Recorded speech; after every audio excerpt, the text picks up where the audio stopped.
Ah, I was totally getting into that music. yeah, Hello, I everyone. know.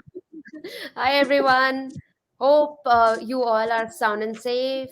And we are here today. I'm Vandana Verma, Security Relations Leader at APJ, and I have my friend DevSteve with me. Hi, Hi, Steve. Hi, Vandana. Hello, everyone. So today we are going to talk about a very wonderful project that is the Big Fix. So, have you heard about it, Steve? Big Fix? What it is? Do you know I about it? have. I have. It's absolutely amazing, and I love that we're seeing so many projects already getting fixed, and well, all those vulnerabilities getting patched and helping keep people safe, community safe.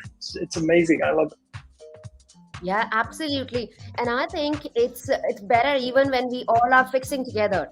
There are so many bugs when we talk about open source. Like open source is huge.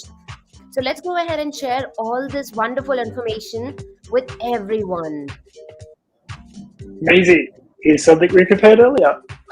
You know, my favorite part of this site, just speaking about fixing vulnerabilities, helping keep communities safe. My favorite part, and this is we should put the link.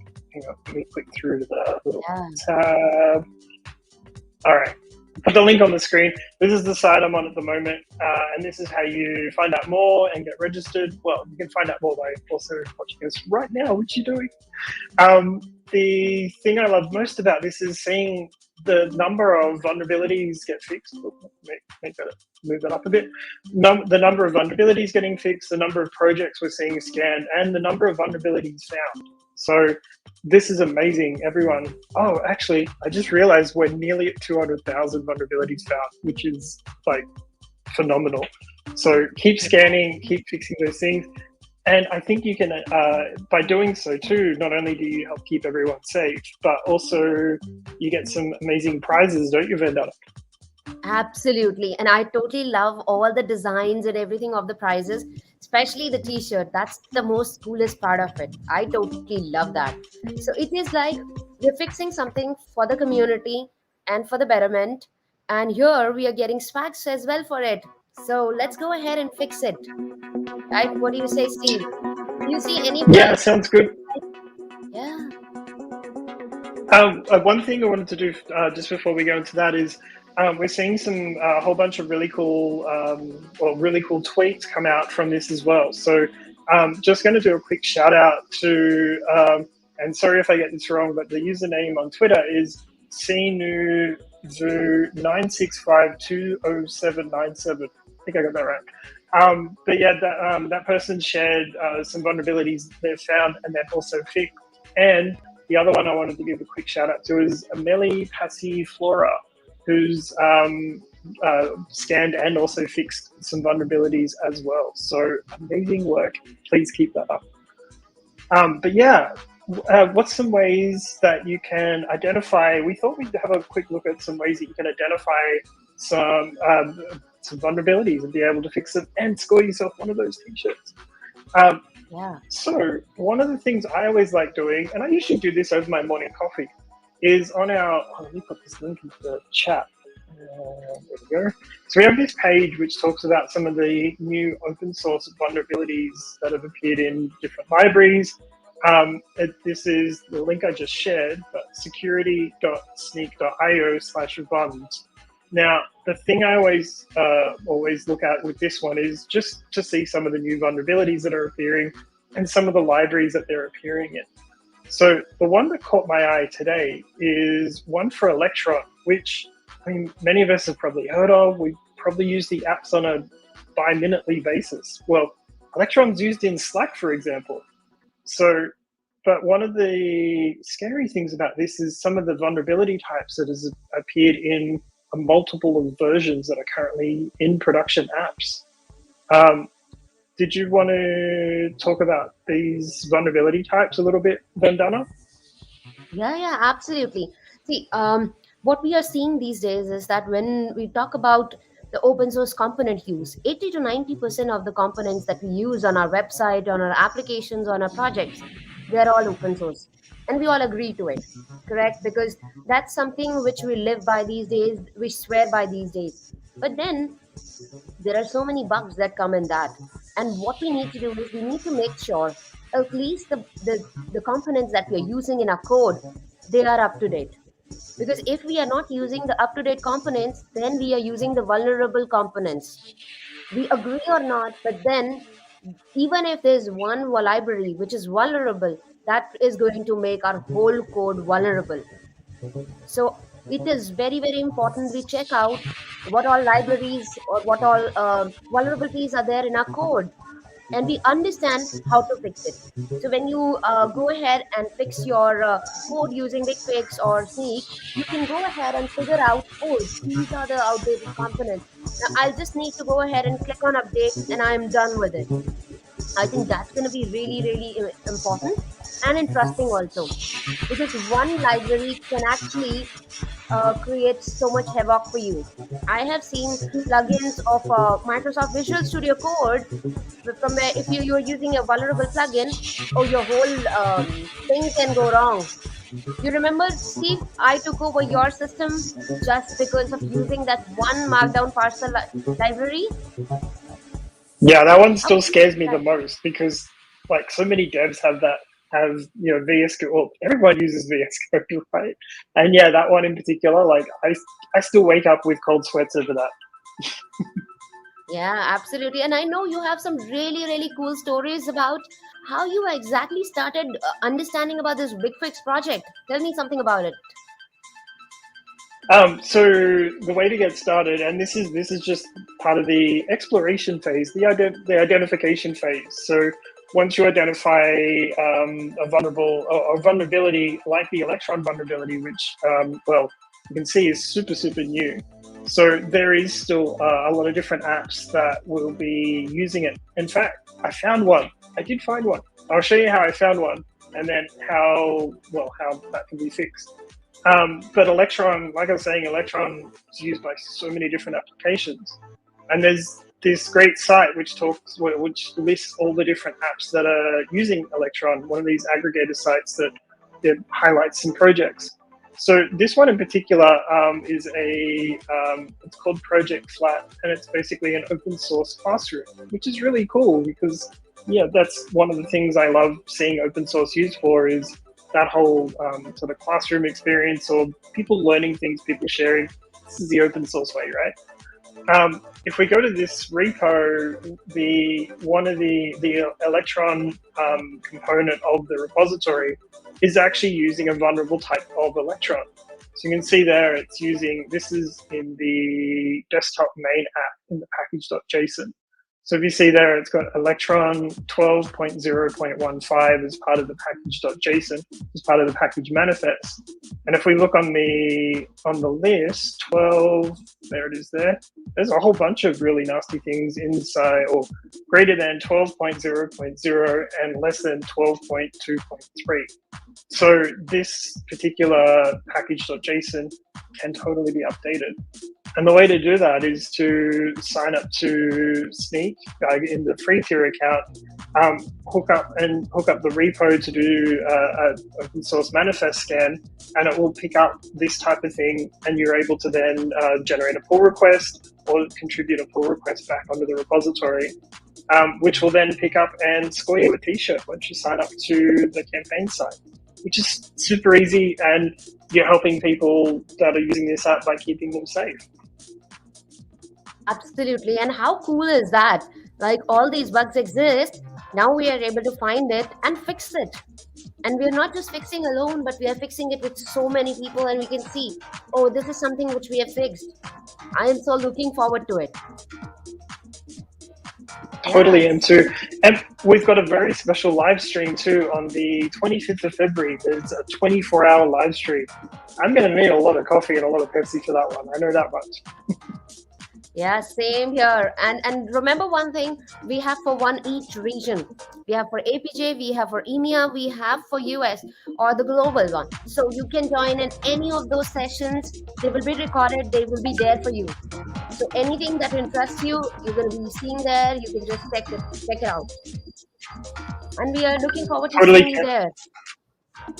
We're totally looking forward to seeing you there. There's going to be so many amazing guest speakers, people just dropping in. We're going to do a whole bunch of live coding. I may even do some dancing to this music. You never know. I don't really dance, so total spoilers. Um, Yeah, yeah.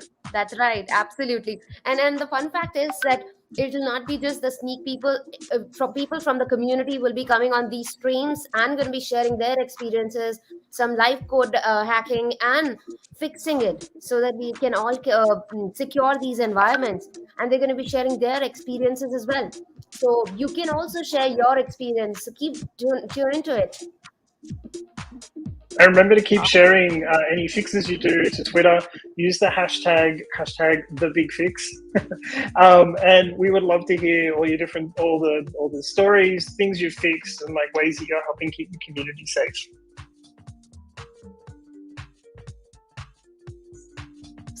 Absolutely, Dev. And so the fun fact is, I do want to get to know about your story around developer Steve. You have the name with the developer itself in it. Oh, I do. Yeah, developer Steve's actually my middle name. Fun fact. Yeah, this is correct. I've been coding for so many years now, since the age of 8, on an Atari 800 XL.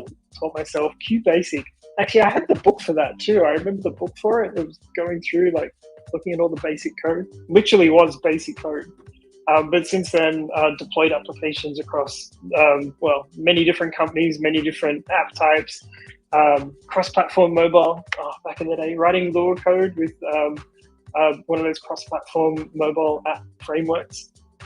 So many apps. I even built an Instagram printer one time, which was pretty cool. Used a Chromebook and a really cheap printer, but did the job. Yeah, I remember you making a nice what do you call it as crown, right? What was that? Uh, which one was that? That was some interesting character that you built. Even in some of the live streams, you keep them like to be a ninja. Oh, wait, this one. Hang on. Yeah, that's right. Totally different. Many geeky pursuits. This is one of them. One time I decided to build chainmail, and here we are. I just wanted to see if I could do it, and it turns out you can. Takes a very long time to make those. So anyway, I might even wear that on the live stream. See, it is what you are like. You think that you might not be able to do it, but you are able to do it, right? So this is how the whole the big fix works. Oh, it's a tongue twister. So this is how it works. So you can join in, you can be part of it, and share your story, share all the information that you fixed, and share it with the other people so that they can also be part of the whole big fix project. And we are looking forward to connecting with you, to getting to know more about your projects and how you fix these bugs. Right, Steve? Yeah, this totally right. And also, one of the things I love about this campaign in particular is just people being able to contribute back, which is always important, particularly open source projects, but also those closed repo projects. That's it. Speaking of tongue twisters, closed repo projects. Anyway, especially for those Right, as well, Steve. being able to contribute back. Right, I agree. And especially while we see all these vulnerabilities like Log4j and so many other Apache vulnerabilities. So it is important to make sure that we understand these bugs. We make sure that we realize that these exist in our code and we fix them on time before they become a big problem for us. And I'm sure nobody wants to see these bugs and go on a fire. Oh, something is wrong here and I don't know about it. I remember when Apache vulnerability came in, we had sleepless nights because we were trying to figure out whether it is existing in our environment or not. And similarly for Log4j, every organization, even it's in IT, non-IT, everywhere, the whole fire was going on. And we were on live Um, stream, we were doing Twitter spaces. Yeah, Steve. No, I totally agree, and I think this is one of the main focuses of this particular or the Big Fix initiative is to make sure that you fix those now before they're an even bigger problem, and you open up doors you don't want into your iceberg stack. Also, just saw Liren pop up in the stream. I heard Laurent's actually going to be wearing that famous Yoda hat on the live stream he's on. So no pressure, no pressure. And he says he has so many vulnerabilities, so we need to send a patch quickly. Laurent, you're going to be using the big fix. Yeah. And we are looking forward to seeing you at the Big Fix live streams and keep fixing the bugs. I think that's what going to make all of us safe, not just one person, but all of us. Fix the bugs in your code and other code and suggest what is needed to be done. I think that's going to help all of us getting more secure or taking more steps towards becoming a better software. Or when we say like we are going to have more or less secure software, if we use these projects, I think we'll have more secure softwares in the future. Totally will. Also, I'm just going to do a quick shout out for our Discord. So you can join us live on Discord. Well, you can join us live on Discord. That's the link there. Wait, I'll drop that into chat as well. You can join us on Discord, join the community, connect with other people, and share your projects. See which if you need to, if there's other projects looking for help, and well, just connect with people, which I always love doing because you learn so much through doing that as well. Yeah, absolutely. And you can actually drop a note to both of us as well there. We have Laurent, we have the whole team. If you have any questions, we are always there. So feel free to reach us anytime. If you feel that you don't know much about it, you still have any doubts, we are here to help you out to share all these details so that even the minutest of questions and or you feel how to register, we can help you out. Just shout out and we'll be happy to be of any help there. Hey Vandana, do you know what happens if you don't fix your vulnerabilities in your app? What happens? This is a joke question. This is fine. That's what usually happens on a Friday afternoon, especially. Like, that's when they're going to come out the most. So you don't want that. You want to avoid that. I totally agree with you. And even I want to tell you that earlier we were saying that it is only for the security people. But now, is it only for the security people or is it for everyone? Think about it. I know the answer to this. It's for everyone. Tell me. Okay. Now let me go ahead and show them something which is very, very interesting.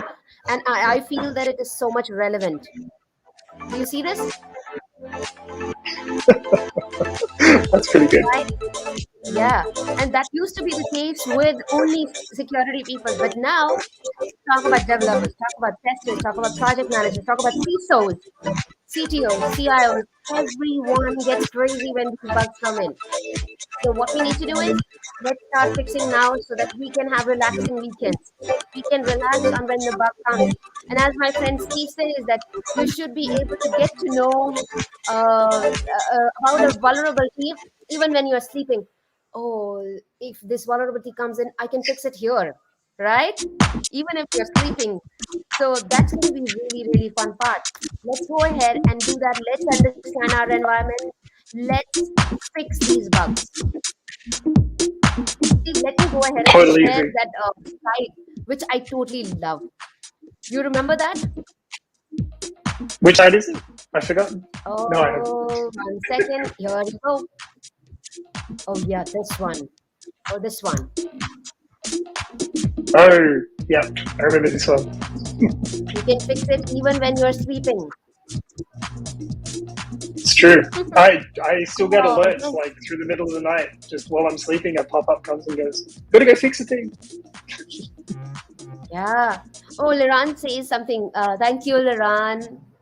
So I've started a series for a day in the life of a CISO, where we talk about a lot from a different CISO perspectives, from fintech to VSOs to CISOs to a person who's a field CISO, which you've not heard about. Maybe you've heard about it. So please do check out the series, and I would love to hear your inputs, feedback, or what you want to see. Or if you are a CISO, I would love to connect with you and hear your story as well.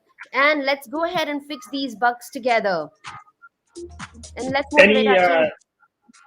Any upcoming guests you want to give a shout out to for any upcoming episodes? Oh, yes, Alyssa Miller.